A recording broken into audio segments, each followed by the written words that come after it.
August মাস থেকে সাধারণত ইলিশের ভরা মৌসুম শুরু হয়, কিন্তু এবছর সেপ্টেম্বরেও কাঙ্ক্ষিত ইলিশ মিলছে না।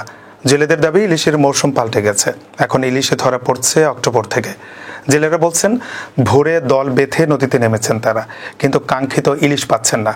কারো জালে উঠছে 2 থেকে 3 হালি জাটকা, কেউ বা পাচ্ছেন কয়েকটি মাঝারি আকারের ইলিশ।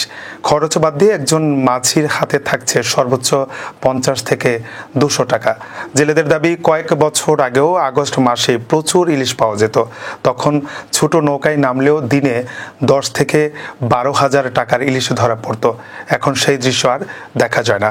তাদের মতে ইলিশের মৌসুম সরে গিয়ে অক্টোবর মাসে গেছে। জেলেদের অভিযোগ, মা ইলিশ ধরা নিষেধাজ্ঞা যথাসময়ে কার্যকর করা হচ্ছে না, ফলে অনেকে ডিমওয়ালা মা ইলিশ ধরছেন, যেগুলো ডিম ছাড়তে পারছে না। এতে পরের মৌসুমে ইলিশের সংকট তৈরি হচ্ছে। তাদের দাবি নিষেধাজ্ঞার সময় পিছিয়ে অক্টোবরের শেষ ভাগ বা নভেম্বরের শুরুতে দিতে হবে। বাংলাদেশ মৎস্য গবেষণা ইনস্টিটিউটের সাবেক জ্যেষ্ঠ বিজ্ঞানী আনিসুর রহমান বলেন, আগস্ট ও সেপ্টেম্বরকে ইলিশের ভরা মৌসুম ধরা হলেও জলবায়ু পরিবর্তনের কারণে এই মৌসুমে পরিবর্তন এসেছে। আগেও পরে বৃষ্টির ধরন বদলে যাওয়ায় ইলিশের ডিম ছাড়া ও প্রজনন প্রক্রিয়াতেও প্রভাব পড়ছে। বিষয়টি নিয়ে আরও গবেষণা জরুরি।